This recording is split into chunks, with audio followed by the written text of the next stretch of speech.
UIC. Freedom the people of need. Hell yeah. Freedom the people of need. Yeah, yeah. Freedom the people of want. Freedom the people of need. Yeah, yeah. Freedom the people of want. Freedom the people of need. Yeah, yeah. Freedom the people of want. Freedom the people of need. Yeah, yeah. Real man a road. Now bow wolf in a tree grand a road. Now bow down to no demon a road. UIC when you see man a road, me say yeah. Real man a road. Now bow wolf in a tree grand a road. Now bow down to no demon a road. UIC when you see man a road. Ready for broke every chain. That when you free up the people, levitate. Jamaica member, you ever great. I feel burn up the fire upon every snake.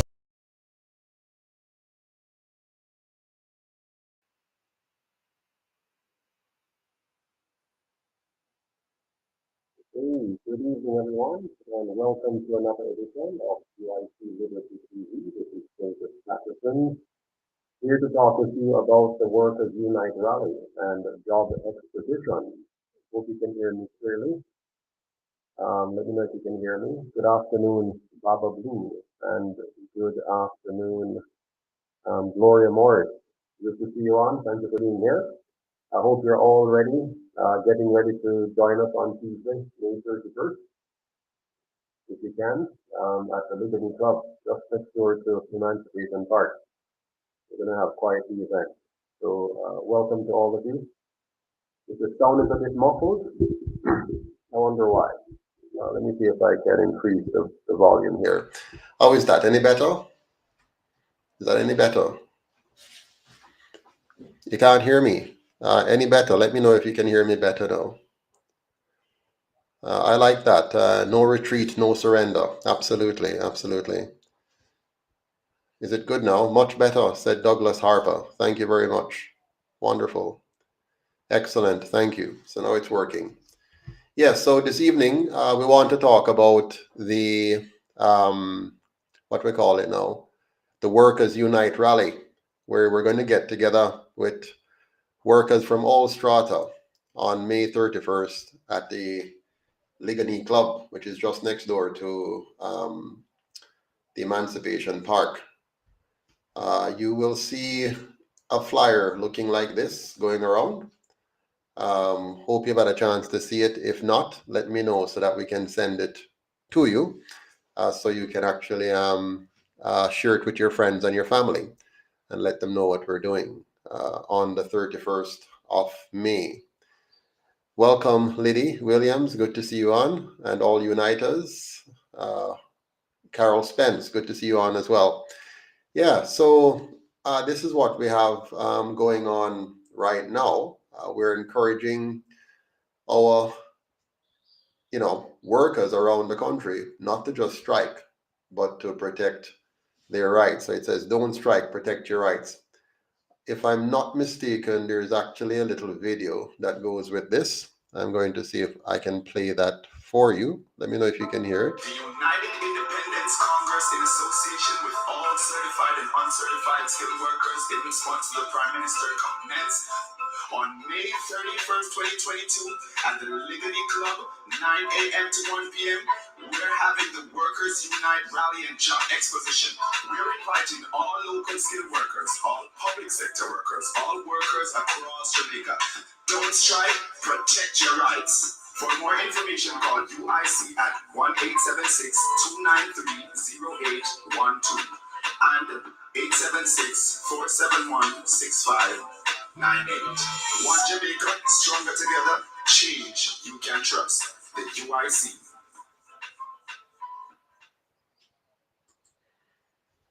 Excellent. So here's the challenge we face in Jamaica right now. We have a number of things going against us as a people. First and foremost, we have a situation where Jamaicans are under attack from so many directions. We have skilled workers under attack. The Prime Minister is saying that Jamaica does not have enough skilled workers. And so he and the PSOJ would like to import skilled workers to take the place of Jamaicans who he says are not available.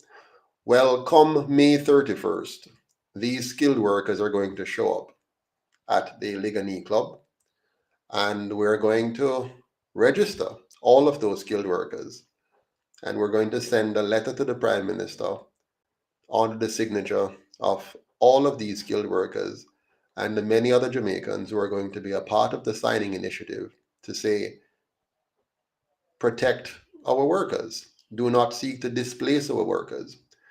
What I find interesting is that the Prime Minister is, in effect, admitting that the last 78 years of the two colonial parties have been a waste. They have not been able to develop Jamaica sufficiently, according to him, to ensure that we have enough skilled workers here in the country. Now, there's no doubt about it that we have a lot of unemployed Jamaicans all around the country. Some definitely are not skilled, not properly trained, because our school system has been failing for years. It's nothing new. Every Jamaican knows that. Over the last 78 years, we fail nearly 70% of our students every year coming out of the high school system. This is very dangerous because it means while we're failing so many, the first world countries are taking the best of those who did not fail. And so we're building a high concentration of failure in our country. And this is costing us immensely. Yeah, it's costing us immensely. And so it's very important for us to recognize that what the Prime Minister is saying has two key implications. One, it's either that the foreign masters in negotiations have said to the Prime Minister that we need you to ensure we can bring in our labor into your country in addition to the loans that we're going to give you. And what we expect you to do is to allow us to use the loans that we're going to give you to pay our own people that we're bringing into your country and still leave you with a loan to pay back at the end of the day, while the people of Jamaica will be on the hook for paying back the loan, but they would not have had a chance to get the jobs and to build up themselves personally as a result of the employment. So it's a double whammy. First of all, we're going to have a debt that we have to pay back. And secondly, we will not have benefited from that debt in terms of building our labor force, if you will. But even worse than that is the implications. Should we assume that the two parties have failed us so badly that we do not have the competences, the technical skills, the modern abilities needed to be able to do the things that must be done now in the construction sector and other areas? We have seen clearly that the leaders of the day have told us that we can't build our own roads and we can't build or upgrade our own hospitals because all of these things we have had to be importing labor, giving contracts to foreign companies to be able to do all of this. Even the proposed construction of a new parliamentary building, the idea is that they would have to use external persons, to design and build this building.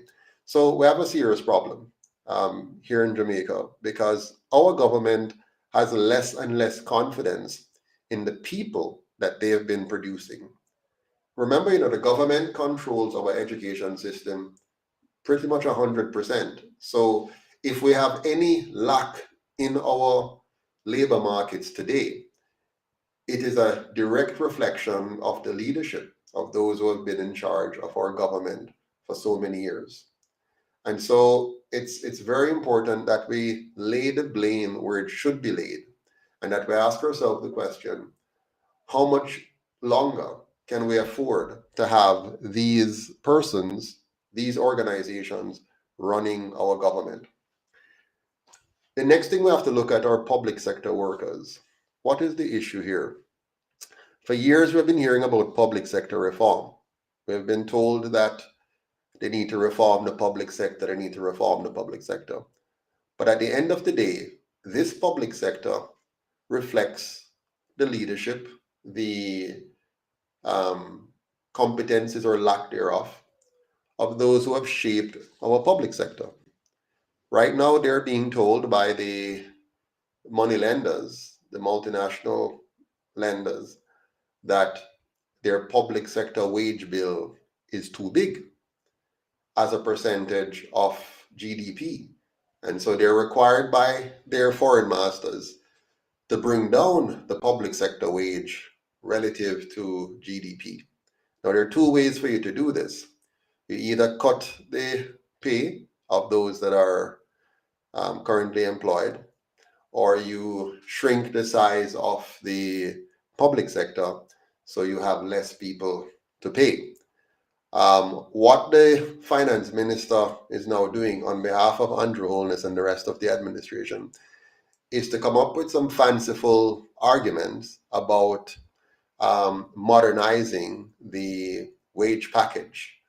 And the plan is to fold a number of fringe benefits into the salary package and then say that they're standardizing the salary packages and tying them to some kind of indices or key performance indicators, and then pushing that back out to the public sector workers and say, here you go. But based on the numbers, based on the plans that I've seen, it amounts to nothing more than the government bringing into the salary packages a number of benefits which will increase the tax threshold for the public sector workers, pushing them up into a higher tax bracket, and then taxing away the wages, so that in effect, the public sector workers will be worse off than they are now, but being told that they're going to be better off if they were to accept the government's wage negotiations. Yeah. And so, yet again, they're seeking to trick the people. Yes. They have done a whole lot of games, over the years. And this is the latest game that they have in terms of public sector workers and the wage negotiations or the reformatting of the compensation package. Now, overall, there's a big problem for all workers in Jamaica, a very big problem. And the problem is this. Our wages are very low relative to the cost of living. And this is right across the board. There are only a few Jamaicans who are making extraordinary salaries, like the commissioner of police, who makes, I believe, $18 million a year. That is, fantastic compared to the average Jamaican who probably makes anywhere between 1.5 and 3 million a year if you have a decent job. The vast majority on the lower end scale are making, way less than that. So for all the workers in Jamaica, there's a long-standing problem of the disparity between their wages and the cost of living. Particularly in 2022, they have seen a major erosion in their wages because of the alarming rate of inflation. First, the dramatic decline in the value of the dollar. As you know, a lot of things we purchase here in Jamaica are really driven by the exchange rate. So when the dollar falls precipitously, it impacts the cost of goods and services. You'll notice on your electricity bill, there's a component for the foreign exchange impact. And so as long as the government is unable to maintain a stable foreign exchange, and as long as the dollar continues to lose value, then you are losing your purchasing power. Now there's a double whammy impact, because not only is the exchange rate continuously falling, the inflation rate continues to rise. As you know, inflation is really not so much, just a rise in prices. Inflation is a reflection of the devaluation of your currency, of the dilution of your currency. And as you've heard me said before, what we have is fake money in Jamaica. You all know that Jamaica doesn't print its own money; it's done in London. And you all know that Jamaica is tied into the international monetary system that requires it to operate on a fiat currency basis and using a debt based model of economics. It also means that the Jamaican government more and more has lost control of its um, ability to manage both fiscal and monetary policy. And on the side of the value of the dollar, on the monetary policy side, earlier this year they gave up that 100% now to the banking cartel when they actually transferred the Bank of Jamaica into the hands of the banking cartel, together with $20.6 billion of our hard-earned money. So the government now has no tool to manage inflation. It is completely at the mercy of the Bank of Jamaica, which is completely under the control of the um, globalist elite through the banking cartel. So they will be able to determine um, our monetary situation here, and it doesn't matter who you vote for, because they will be firmly in control. The only political party which aims to change that is the UIC. When we're elected, we're going to recover the Bank of Jamaica. We're going to take it back from the globalist elites. We're going to take it back from the PSOJ oligarchs, the local bankers here who are happy for that kind of arrangement. We're going to change the reserve mechanism so that we do not, protect big merchants at the expense of Jamaicans by manipulating the foreign exchange market to suit them. We're no longer going to allow the government to borrow at interest, except for exceptional projects, which obviously relies on import. We're going to move the government back to being what it should have been in the very first place, a government that is in full control of both monetary and fiscal policy.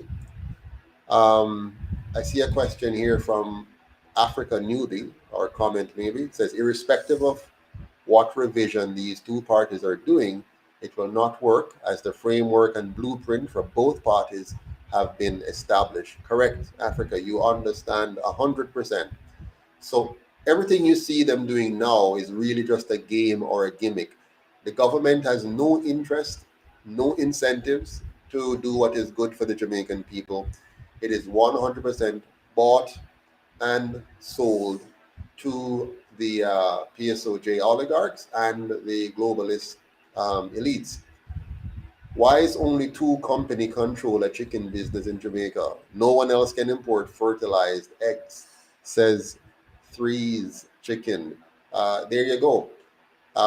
Governments are the only basis on which you can have a monopoly in a country. So when you hear about monopolies, they're always created by government. No natural monopoly can last very long, because as long as government doesn't protect it, uh, the competitors, the small competitors, will find a way to chip away at that company and create enough competition to break the monopoly. So, like for example, energy in Jamaica. The only reason why we have, you know, high energy costs that we cannot get out of in the current arrangement is because government has created that monopoly.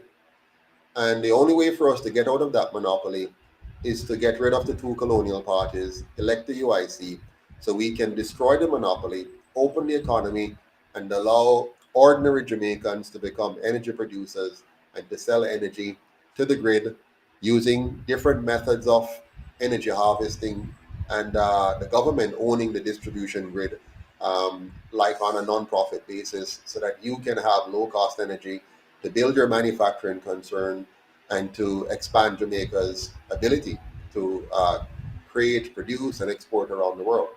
JJ said, then we should try and buy the machine to hatch our own eggs. Absolutely, and we can build the machines. Why aren't we building the machines?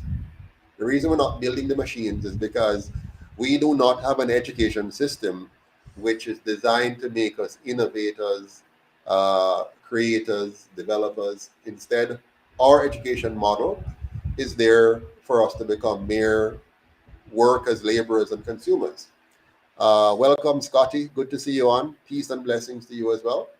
Um, Top Shot says, when is the next election, Sir Patterson? The next election is when the Prime Minister calls it. Our system here in Jamaica allows the Prime Minister to call elections at his leisure, except that he's bounded by the maximum date.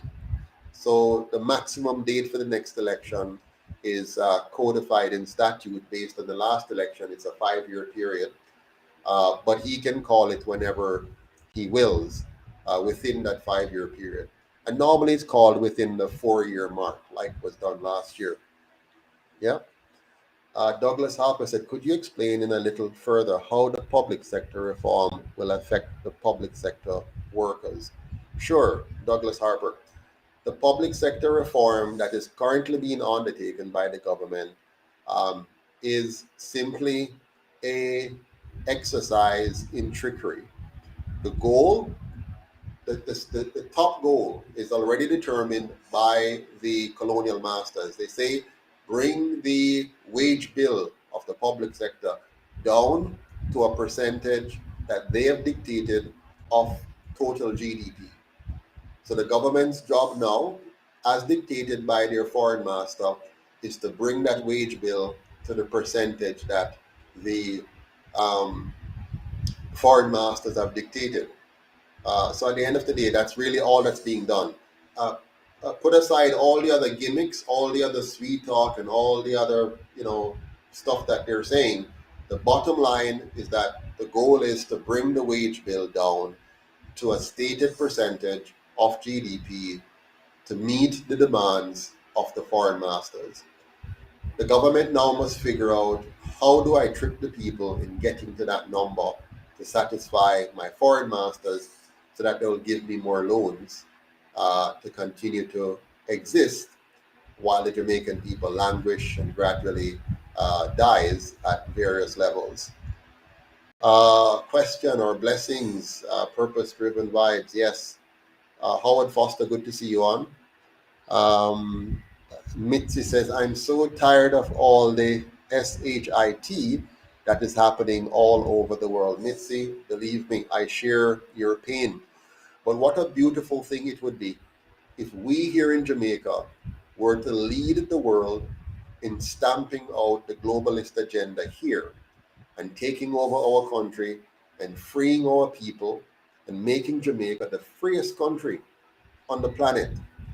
Just imagine what would happen if we become the freest country on the planet, a country where no government is trying to force you to take any injection, no government is trying to force you to wear a mask, no government is playing games with your currency and with your exchange rate and with your economy and creating artificial barriers to entry or protecting monopolies.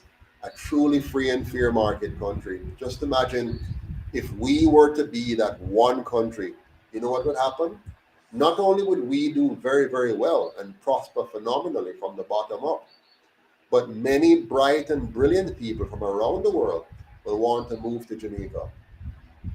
We would then take in all of these bright and brilliant people, and they will contribute to our science and technology. They would help us become a part of our ecosystem that invents and creates and innovates. And together we will make Jamaica even more prosperous, and we become a powerful exporting nation right here on this relatively small island. Which, by the way, remember, we're not that small. I know it's always small, but we're not that small in terms of you know what we can do. Jamaica is 15 times the size of Singapore, and Singapore is so much wealthier than us because they made the right choices. Now, just imagine if we made the right choices like Singapore, given that we have 15 times more land than them, far more resources than we began with. We have it all here. If we were to capitalize on these, we could be a major economic power as small as we are. Yes. JJ says 18 million to sit back and watch the youth kill off us, 1,000 plus per year. That's correct. So the commissioner gets 18 million, but fails to do the job. Welcome, Sylvia. Good to see you. Um, yes, Liddy says, yes, what a wonderful Jamaica, our country would be. And we can do it, We can achieve the objective that the UIC outlined. So, what we're saying is on May 31st, 2022, 9 a.m. To 1 p.m. at the Linguanea Club, all skilled workers, all public sector workers, all workers across Jamaica who can make it come out and join us so you can hear more about how we're going to tackle this problem of a sellout government that is trying to, oppress us. There are three things that's going on with our government right now. The World Health Organization, together with the two colonial parties, um, have colluded to deny you your right to your bodily autonomy. So they feel that they have the right to dictate what goes into your body. And so what they're doing is, I can't say too much, but here's the deal. We have to recognize that this is a major present danger facing us. This is not a joke. I know, we're used to having a lot of talking going on. We're a talking people. We love to talk. We have talk shows and we have all of our vloggers, and we have a lot of talk. But I'm imploring you to take this very seriously so we can actually have some serious action. And the only way for us to stop the World Health Organization, which is controlling everybody these days. I mean, the United Nations, which is the lead, and of course, behind all of this, we know that there are hidden forces and some that are not so hidden, like the World Economic Forum and their leaders. They have an agenda, and that agenda is global domination, global control of the human race. So their goal is really a modern form of slavery, not the one where they grab you and stuff you into a ship and sail across the ocean when you're in chains, and then you come out and they flag you and you're dirty and so on. It's a modern form where you're going to look almost like you're normal, like things are normal, but it is not going to be normal. It is going to be a world where you have absolutely no control over your life. They will own your organs. They will own your body. They will own your mind. Right now they already use our free education system to manipulate us, to program us, to have the kind of thinking which makes it very difficult for us to even teach each other. It's very difficult to convince a man who thinks he's free that he's actually a slave. Almost no Jamaican, one in a million, one in, a very small number of Jamaicans have any idea how the monetary system works and how it is designed for them to be poor, no matter how hard they work. Even if you're in a well-paying job today, the monetary system is designed to systematically deplete the value of your money. So by the time you retire, you will never have enough to be able to lead a decent and dignified life. It's very, very difficult for you to have that because the system is designed to undercut you, to undermine your earnings, to undermine your purchasing power. Yeah. And so when we realize this, we must now cooperate with each other. We must now unify around a movement that is going to tear down that system. If we simply continue to play the game of politics where they just trick us, every 4 to 5 years, they get two puppets to come in front of us and, blah, blah, blah, and say all kind of stuff and promise all kind of things and jump up and down and have all kind of slogans and excitement and whatever. And after all of the excitement and all of that, you still end up with the same thing. You're back to your dollar getting less and less, crime going up, our school system is more and more failing our students, and it just continues on and on and on and on. So something is seriously wrong. And so what I'm saying to us now, we now have to come together. We have to come together now as a team, as a group, as a powerful force. We can't do it 1-1 or 2-2. We have to become a massive force, right? We have to be such a massive force that when they're coming with the next set of you hear my dogs, when they're coming with the next set of rollouts, we must be able to say the word and there's 1 million Jamaicans in the street. I don't know if you saw some time ago when they were trying to take away the democracy that the people were enjoying in Hong Kong. And the Chinese government, which now has control of Hong Kong, was trying to assert itself on the people because it's a dictatorial power and force. And the people came out, 1 million or more came out into the streets, blocked the entire street, blocked the administrative representative in her office and opened their umbrella in protest. And that massive outflow of people, caused the powers that be to have to pull back in their efforts to further subjugate the people of Hong Kong. I don't know if you know the history of Hong Kong. Hong Kong has been a colony of England for a very long time. But one of the earlier governors that they had, he had a very laissez-faire approach to governance. And so he pretty much just left the people alone. There were very few regulations. Government didn't interfere in the people's economy for the most part. And the people had a very, very free life. And that freedom made them a very wealthy center because they were free to innovate, free to create. The government wasn't trying to box them in to control them.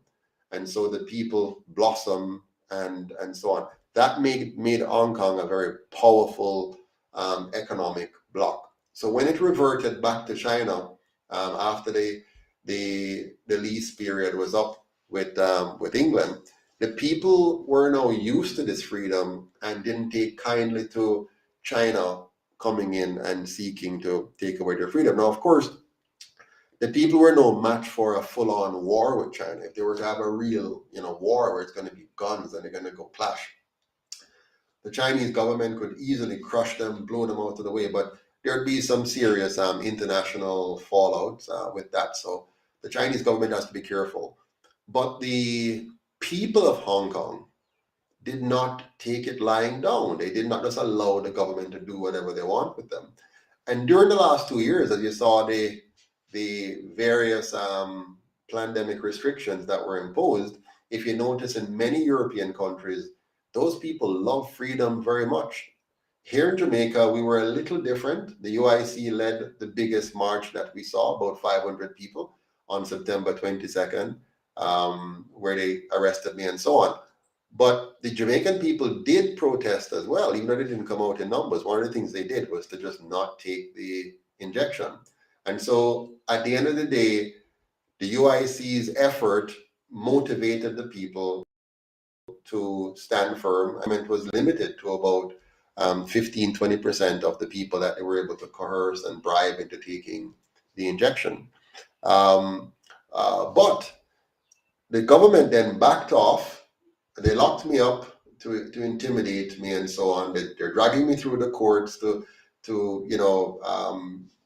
it weakened me and to relieve me of whatever cash I might have.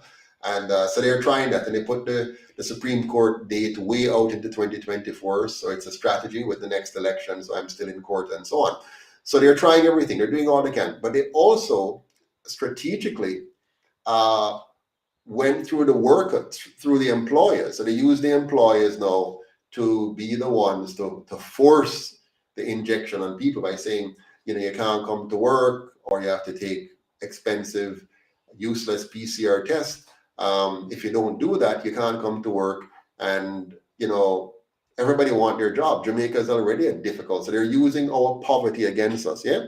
They engineered the poverty. I tell people all the time, Jamaica is a rich country. It is not a poor country. Jamaica is not a poor country.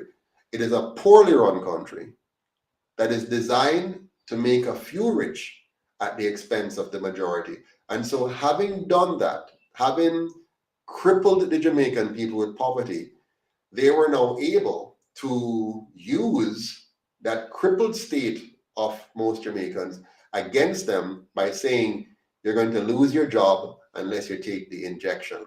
So the government didn't have a completely stated mandate to take the injection. They simply work through the employer and they work through the school. They use the school principals and some teachers to intimidate parents and intimidate students into surrendering their bodies or their children's bodies to the government's attempt to deny them bodily autonomy. And so little by little, they've been chipping away at the Jamaican people, to get people to surrender their bodily autonomy to this injection, which the evidence is now clear. There's now so much evidence that this is a very bad idea, that mass injection of our population is a very bad idea. We now see the teachers dying. We don't know if the two are related. There's no proven correlation yet, but it's suspicious. And we don't have a government which is committed to the truth, because it has committed itself to pursuing the globalist agenda. So because they are committed to that, they have no interest in proving if something is truly hurting the nation, because since they have advocated for it and pushed it, they cannot now be trusted to investigate it and to report the truth. So we're in a dilemma as a people. We have a government which is against us. We have a government that we can't trust. We have a government that we need to be afraid of. So how are we going to do this? How are we going to be able to work with a government that we cannot trust? A government that has a vested interest to hide the truth from us. A government that has proven time and again that we cannot trust it to act in our best interest, because it will always act against us, not for us. Yeah? And so we have a challenge on our hands, and here's how we're going to solve the challenge. We have the UIC. Now, the UIC is a weak political party. Let's be honest with ourselves. The UIC is weak. The UIC has a number of disadvantages. Let's talk about them. Disadvantage number one, we don't have a lot of money to do anything, whether it is to do television ads or radio ads or to drive all over the country and to go into every nook and cranny. We don't have the money to do that. We just don't. So that's one major disadvantage. Disadvantage number two, we need to find qualified and competent candidates. And many of the persons who are qualified and competent are afraid. They're scared. They're afraid of political victimization. They're afraid of what they see happen to me. They're afraid of the politics is dirty, evil, full of people who do evil things. And so I have been a good example of that. They've seen how, I spent all this time building up the UIC, and then you have people come in and just try to tear it down and so on. So they're like, my God, I don't want to expose myself to that. They see the dirty stuff that comes, the negative things people say, the hate, the vitriol, and they're like, do I want to get myself involved in that kind of thing?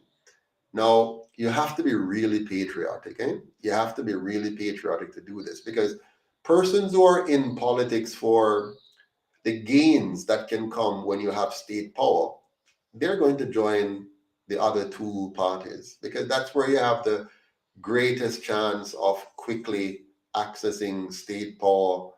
You're going to be connected to those who are already connected with the PSOJ oligarchy. Special privileges and favors will flow to you faster. So they're not going to join the UIC. So people who are not patriotic, people who are not committed to real nation building, they're not going to join the UIC. They're going to join the other two parties. That's even when the two parties beat them up, like they beat up Damian Crawford, they beat up Lisa at whatever point, they beat up different young people in their groups, and then they teach them to conform. No way there. No such a certain thing set. And so in Jamaican politics, if you want an easy way into parliament, you join one of the other two parties. But when you do that, you know, or should know, that you're joining a gang which has set rules, which has certain values, certain philosophies. So if you join it, you can't join it and then say you're not joining it, you're not a part of it, because you're either in it or you're not. So once you go in, you're going to have to deal with that. And that's what happened to Andre Horton. When he joined the PNP, I don't know why a brilliant fellow like him should do that. If you look at Jamaica's history and you understand Jamaica's politics, there's no way you should bring yourself to join one of those two parties, because you would have realized what they stand for. You have over 80 years of history to look at to see what they really stand for. So you shouldn't. The only reason you would do that is if you're not really interested in changing the nation. You're interested in getting your piece of the pie. Now, the UIC is a different kettle of fish. When you join the UIC, you're taking on a real piece of work. You're taking on a real piece of work. You are taking on a load of problems and trials and troubles, because remember, the UIC now is coming up against the establishment. The UIC now has an enemy that is very powerful. Yeah, the enemy has millions and millions of dollars. The enemy has years and years of experience. So the enemy understands the psychology of the Jamaican people. They have experimented with that psychology over and over. They know how to trigger their emotions. They know how to control them. They know how to lead them to vote against their own interest. And they have the money to do it. They have the infrastructure to do it. They have people at the grassroots level that they have trained and developed over the years. And all they have to do is just play the right song again. My leader born, yeah. My leader born. And they just do that. And they just fall in line. They just fall. It's like the Pied Piper. He just comes through and play the flute, and all the rats will just line up and they'll walk right into a precipice. Now, the same thing on the other side, where they sing, Papa Hedy and Melida and all that kind of stuff. Or they'll follow Buster Mandy till they die. All of that. It's all brainwashing. Yeah? Brainwashing. And they have been able to brainwash a great number of Jamaicans for a very long time. But there's hope. Here's the hope. In recent years, if you look at the last three elections, the third to last election, 48% of Jamaicans did not vote. They said, hell no, the system is not for me. This is not working. So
okay. So I think I'm back with you. Whenever I do the lives, we always have some issues, going on. So I'm back with you now. So I was saying, The Jamaican people are waking up. They are waking up. They are becoming aware. But a part of the awareness problem is that sometimes people just get so fed up and tired of the system that they completely close themselves off. Completely close themselves off and say, I'm done with politics. The problem you have is you can't be finished with politics. You can't be finished with politics because politics affects everything in your life. Politics affects your ability to find a job.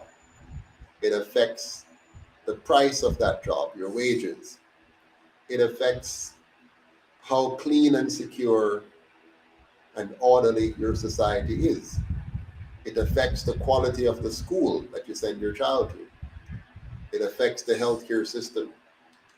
It affects international agreements and treaties which will affect your country. So staying out of politics is a dangerous game because what you're doing, you are abdicating your responsibility and hoping that somebody else is going to fix the problem for you. Truth to Power says Douglas Allen is going to end up like Bruce Golding, run for state power, lose badly, and forget about all the good ideas and join one of the two parties. I understand why you're saying that, Truth to Power, because you've seen it before. But why do you think I'm going to do that? What evidence do you have? Remember, Bruce Golding was previously a member of the JLP before he left, and he left because of the infighting that they were having, terrible infighting. There were a gang of five, I believe. There was the Singasanki and Find Your Way Back Home issue. There was a big rift between him and his party, and then he left and joined the NDM, which was a breakaway from the JLP. So he didn't go too far from his roots. He was still part of a JLP faction. So it was a natural thing for him to return to the JLP. Now, for me, I only have two outcomes. Outcome number one, I fail. And outcome number two, I succeed. There's no chance in hell that I would ever join one of those two parties. They've tried to get me before. They've sent all kind of emissaries to see if they could get me to join. And I think they now know that there's absolutely not even the slightest chance of me giving up my integrity to join. Yeah, I can tell you this. Anybody who conscientiously joins either of those two parties, I mean, I say conscientiously because some persons are very ignorant, like very, very ignorant, so they can't tell. But any person who is of a reasonable amount of intelligence that can reason and think, any person who joins one of the two that can reasonably think and analyze, you can be certain that they are morally bankrupt. Completely morally bankrupt, because the evidence is so strong that you're joining a gang. You're joining a criminal enterprise, actually. I mean, I hate to have to say that. It sounds really horrible. But it's a criminal. These are two criminal enterprises. They have no moral authority to tell us anything at all.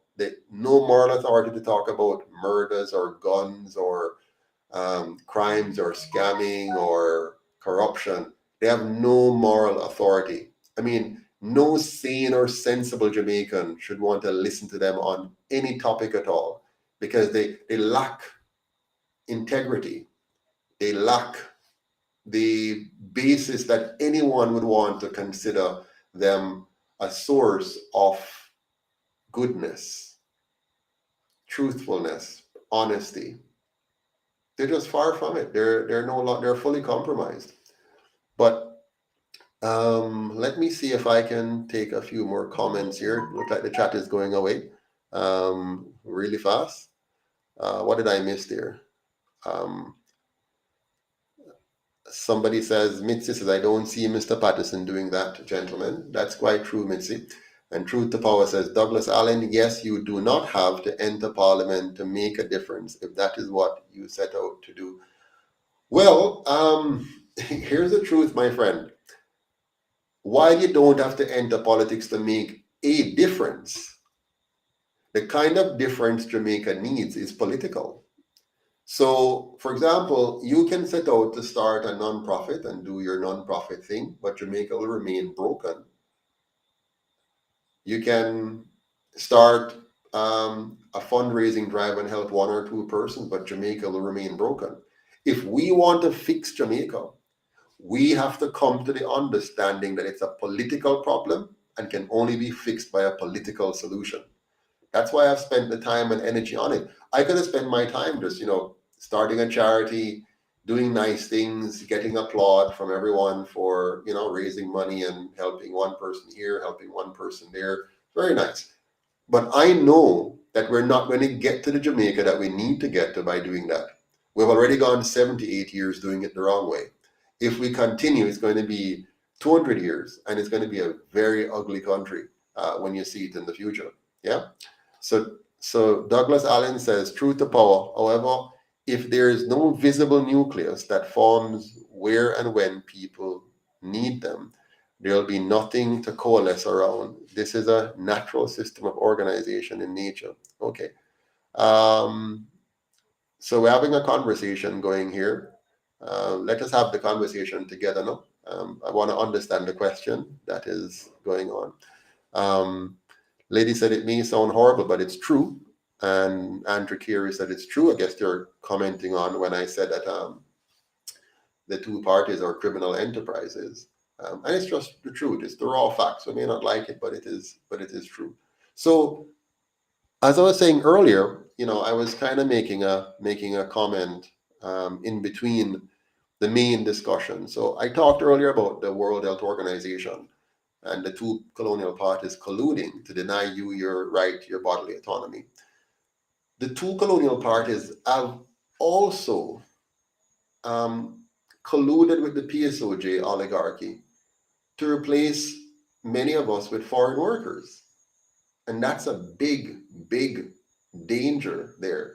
They're actually telegraphing to us, they're telling us that they have now come to the place in their underdevelopment of Jamaica.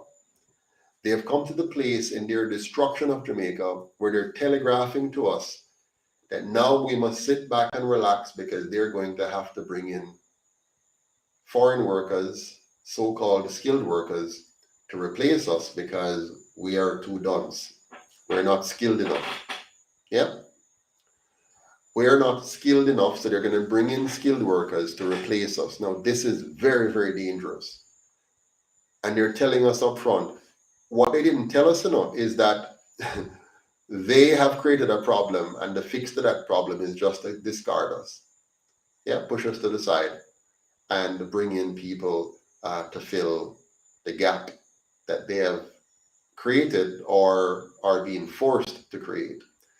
I believe strongly that the real issue is that those they're going to beg the money, to borrow the money, has made it clear that they must allow them to bring in their workers to do the work too, or they're not going to give them the money.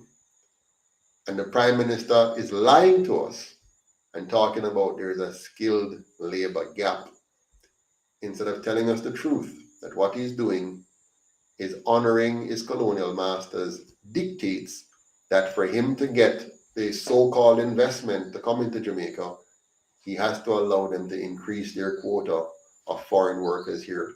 They're already bringing in a large number of foreign workers, most of them Chinese and Indians, into Jamaica. That has been going on now for some time. And they've already been increasing the quota little by little, but it's going to eventually become so alarming, so they have to get it to be worked out now, get us to have our 9-day wonder conversation and then gradually fade away, and they just do citizen. They said, I told you before, and now I'm just doing it, and we get used to it. Like we get used to anything else. Yeah? And so the UIC is saying, let's organize and fight back. So when you come to the event on May 31st, at Linguanea Club 9 a.m. We're going to talk about how we're going to fight back. Yeah. Comment here from Truth to Power. What does any of you think about Onus using millions to build edifices to be named after his benefactor, Seaga? Well, that's an easy one, Truth to Power. It's a shame, and we need to stop it. Yeah. Andrew is saying, is it me or the live is frozen? Probably it might be frozen, Andrew. I've had so many problems with these lives. Uh, can anybody hear me? Can everybody hear me? Am I still there? Can you still hear me? Just let me know if you hear me. JMH says, let our ancestors, Marcus Garvey, George William Gordon, Nanny of the Maroons, Sam Sharp, Paul Bogle, and all those who fight for freedom protect over Joseph. Yes. That's a very big insult to our, I missed that one. That's a very big insult to our people. Long live the UIC. Got it. Yeah, let me keep going here. Okay, so you can hear me loud and clear. Wonderful. Thank you so much. Now, make sure you share this live. So share, put your comment in, and encourage everybody to subscribe to UIC Liberty TV. So if you have not yet subscribed, please go over there and subscribe so that we can reach more people. The more of you who subscribe, the more our channel will come up at the top, and the more people will see it, and the more people will join. We have to get this message out to all Jamaicans, because we have to wake up the nation. We have to wake up the people and say, let's get into the business of fixing our country. So, as I said before, they're in the plan, they're in the phase to increase the number of foreign workers that they will bring into Jamaica. And over time, basically what's going to happen is we're going to become tenants or squatters in our own country. It's a very bad place to be, but that's the trajectory. That's where we're heading. They're also trying to trick, as I said before, the public sector workers into a lower compensation package. This will have a devastating impact, though, on the so-called middle class. So little by little in Jamaica, we're wiping out the middle class. Yeah. The policies of the two colonial parties have been gradually wiping out the middle class. Yeah. The gap is shrinking. So the public sector workers who used to be a key part of the middle class are being shrunken out, and they're going into the category you might call working poor. So Jamaica is crystallizing into two groups. The poor, some are working poor and some are unemployed poor, but that's the main group. And then you have a few now who will be sitting at the top because they have done the work of their colonial masters, and they have done the work of the local PSOJ oligarchy. And so they get to, have a decent standard of living and live like kings and queens. They go around with an army around them. They have all the security they need while you don't have any. They get, to jump in a helicopter and fly over the bad roads and go to wherever they want to go, and they'll be chauffeur driven. And so they live like royalties, because their goal is to imitate the so-called royalties. So their goal is to they're like the house slaves. They want to be very close to Massa. So they want to make sure that they like the lifestyle. Listen, Massa live. Massa has, nice big house and servants and things going well for them. And so for them, their goal is to live like Massa, by having the masses be below them, and they are that elevated class above the masses. And then now above them are their masses who they continue to worship. And that's why you see they have a hard time letting go of the colonial constitution and the colonial queen and the colonial governor general and the colonial partisan political model that divides us, distracts us, and allow them to extract our wealth from us. So they're happy with that system. They want to keep that system. Yeah, they want to keep that system. Yes, Kevron says, why we have two wicked cousins as national hero. We get independent and these two never do a land reform. That's another matter, Kevin, eh? Land reform. So all these years, poor people still can't get the land that they should have gotten. Um, after their slave masters supposedly set them free. They still didn't get the properties that were owed to them. They were left to struggle and have to buy property from the government and so on and so forth. Well, the UIC is going to fix that. Yep.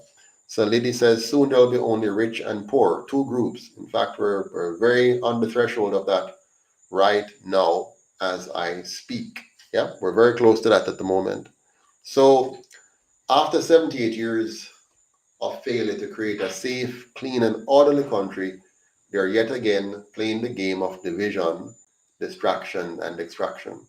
So we have to make sure we don't let them divide us into political tribes anymore or to bribe us with handouts anymore. We have to stand up and fight now for real liberation. Don't let them distract you anymore with the political games and the publicity stunts, cutting ribbons here and there, running up and down to show that they're doing something when in effect they're doing nothing. All they're doing is using your tax dollars to play with you, to campaign, to use all forms of distractions to get you to not realize the reality and then vote again for them to continue. And then number three, don't let them extract your wealth by stealth, which they're doing every single day. Inflation is a wealth extraction scheme. Inflation is a wealth extraction scheme. It is them sucking away your purchasing power and putting it into their account. It is a subtle form of taxation.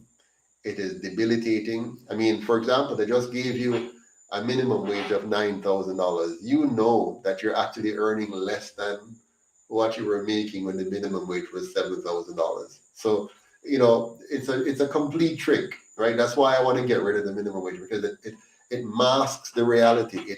It sets up an artificial price that gives the employer a artificial bargaining point that literally crowds a lot of people around a particular salary point or wage point, as opposed to opening up the market and let our people know that their labor is very valuable and that they need to also develop their skills and become more valuable, and that they need to seek the price point that matches their productivity as opposed to seeking a minimum wage. So we have to get rid of that mindset. The minimum wage mindset needs to go. Jamaica needs to destroy all countries that did not have a minimum wage, like Singapore. Singapore doesn't have a minimum wage. At least for many years they didn't. I don't know if they recently changed that, but they got rich without having a minimum wage, and the wages of their citizens are very high, right? So having a minimum wage sounds good, but it's actually a trick, and we have to get rid of it. We have to get rid of the idea of government setting wages. Wages must be market driven, and we have to drive our people to become highly productive and proficient, and we have to drive government out of the way so that the people can have full access to the technology and to the opportunities that will allow them to develop themselves, create opportunities, and export and build up their own economy. Government must be a facilitator, not a barrier builder. And that's what's been going on over the years. They're gatekeeping the economy to favor some over others. We have to get rid of that gatekeeping and allow the people full access to their economy so that they can demonstrate what they can do to each other, have that competitive nature that we see in our sports that brings out the best in our athletes, the same thing in our music that brings out the best. We need that across our economy, and we need to get rid of government as a barrier to entry. They create laws like they do in Gandra. They create laws that create barriers that gives some people access. If you're already wealthy, you get access. If you're connected to those who are wealthy and in the political thing, you get access. But if you're not, then you're denied access by design, by regulation. We have to stop that. We need to now intervene and create a society that is open, that is fair, that is free, that allows every single individual the full opportunity to achieve their maximum potential. Yeah. Truth to Power says, Mr. Patterson, I hope you're not afraid of speaking up about the fact that our prosecutor and police force have no intention of holding any of our criminal leaders to account. Yeah, man, the UIC said that all the time. We know that, and that's why we have to. The only way to fix the crime problem in Jamaica is to get rid of the creators of the problem. I mean, believe it or not, the simple act of voting out the two colonial parties will immediately change the crime dynamics in Jamaica. That simple act alone. By voting in the UIC and giving us charge of the government, you immediately start to impact the crime problem right off the bat. Because now you're going to have a government that has the moral authority to deal with crime. You're going to have a government that is not tainted by the criminal underworld. We have no special secrets for them, and they have no special secrets for us. So we're going to be free to redo the police force and make it into a service and address the issues that the current governments cannot address. Yeah. So Devon says, what will replace the minimum wage? The minimum wage will be replaced by Jamaicans being taught how to earn their maximum wage. They'll be taught how to create, innovate, and export to their maximum capacity. Yeah. Uh, so it will be a whole new world, a different world, and one that you're going to find quite amazing. Jamie says, I wonder if they will give up power. No, they're not going to give up power. We have to take it. Nobody gives up power. We're going to have to take the power from them. Yeah. We are going to have to take the power from them. So this present government only knows how to do things backwards. Lydia wouldn't say that. What this government knows how to do is to thief. It knows how to trick. It knows how to deceive. And that's something that both parties have mastered over the years. And all they do is take turn. When they can't trick anymore, when they can't trick the people anymore, right? Because it's so obvious, and the people get fed up, then the people vote for the other side, thinking that they're doing something better, and then they get the other side, and then the other side play the game and see if they can get a second term and a third term, and then when the people can't take it anymore, then they vote them out. All they want, all they want is for Jamaica to have only two parties owned and operated by the PSOJ oligarchy, who knows that it doesn't matter which of the two you actually vote for. Jamaica right now only has two choices. Well, let's say we have three choices, but it's really two. The choices are, the choices are choice number one, um, vote for one of the two colonial parties, right? So that's your number one choice, or not number one choice, but one of three choices. You can vote for one of the two colonial parties. If you do that, you will get the same results as you have gotten for the last 78 years, except that the conditions of Jamaica would have gotten worse. But you're going to get the same result. They're going to do the same things, play the same game, have the same corruption, the same crime, the same disorder, the same uncleanness, and so on, right? So you're going to get pretty much the same thing if you vote for one of the two. So you know the outcome already. You don't even have to guess. It doesn't matter. You can run to the polls next time around and dip your finger and put your X beside the head. Doesn't matter. It doesn't matter if you put head or bell. It's going to be the same outcome. Different faces, yes. So instead of having the current guy as finance minister, you'll have a different guy as finance minister. Instead of having the current guy as prime minister, you have a different guy. But both of them will continue to work for the PSOJ and the globalist elites, right? So you're not getting anything different. The second option is to do what a large proportion of Jamaica has now begun to do, which is to not vote.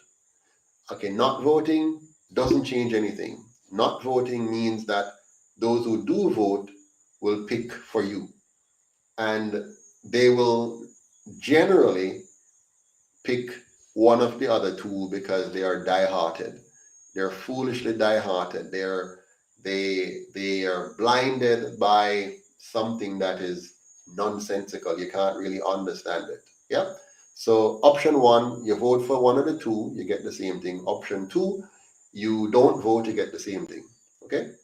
Then option three now, you do the unthinkable, the unimaginable, the unbelievable. You vote for the UIC, and the UIC wins the government, and it's a whole new world after that. Now, what you don't know with certainty is how effective will the UIC be? Will it be any better than the other two? You don't know. You're just going to give it a chance. You really don't know. What you're doing is you're assessing the situation and say, okay, I know that if I vote for them, may I get the same thing. If I don't vote at all, may I get the same thing. And if I vote UIC, there's a chance of something different happening, hopefully something better happening.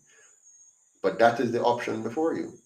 There's no way for you to know with absolute certainty what the UIC is going to do, how well we're going to perform, and so on. There's no way for you to know that. It's you making a judgment call based on what you have heard, what we have said, and then you look at the fact that you know with greater certainty what you're going to get from the other two.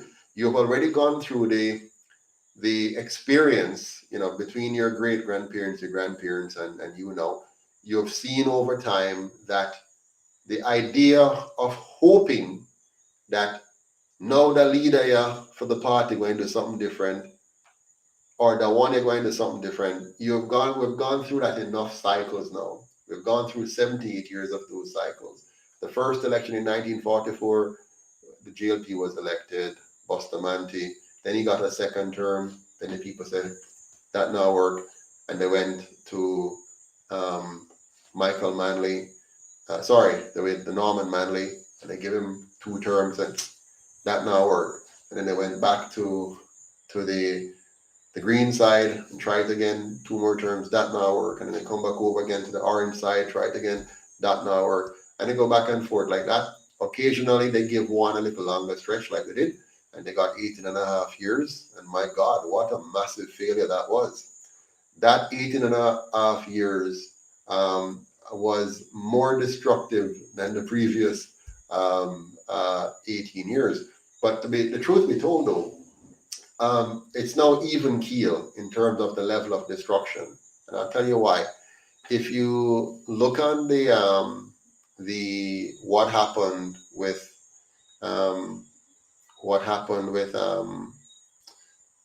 the first of the loans that were given in the 1960s when the Green Party was in power,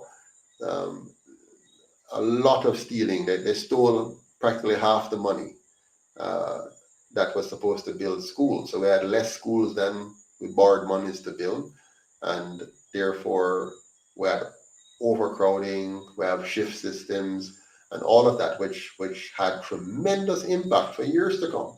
Plus, we had to pay back the debt as well. So we had to pay back a debt, a very high debt with interest growing on it, while the debt did not have the impact of creating a better labor force, by better training our kids and having them ready to work in expanding the economy. So failures there. Anyways, I'm going to close now, but I see a few maybe questions or comments.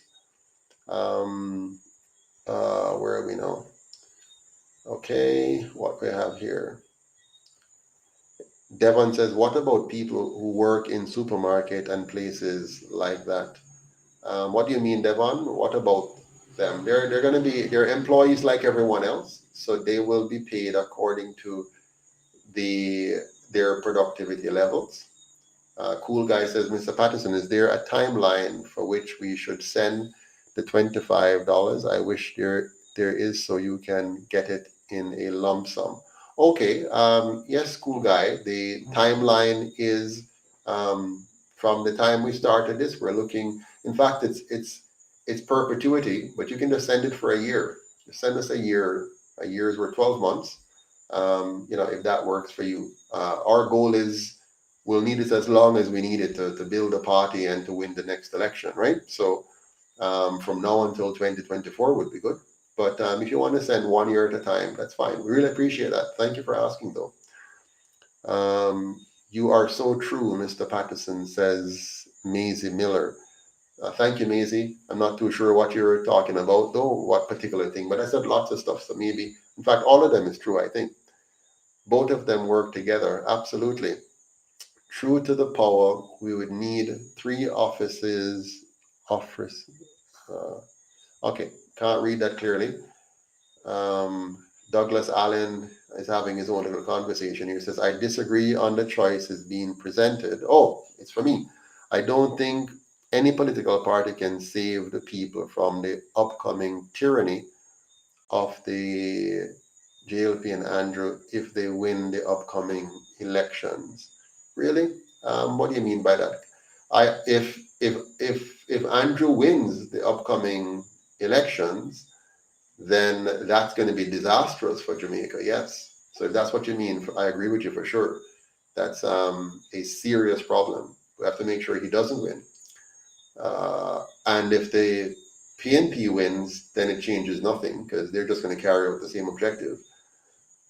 Purpose driven, says Mr. Patterson, when the UIC is in power, instead of having 1 DPP and about 3 in the 3 county. Okay. It really doesn't matter, I think that the most important thing is not so much having the DPP, but having a good police service and justice system with proper checks and balances like the ones that we described. Many of the layers that they have will need to be removed. They're not going to be of any great value in our new system. And Douglas Allen says, I strongly believe the PY will be forced into violent resistance to save themselves. Take a coup from the recent protests. A political party will be an easy target to destabilize or corrupt. Well, Douglas, if we don't, if you're correct that a political party can be destabilized and disabled, but the truth is that's our only.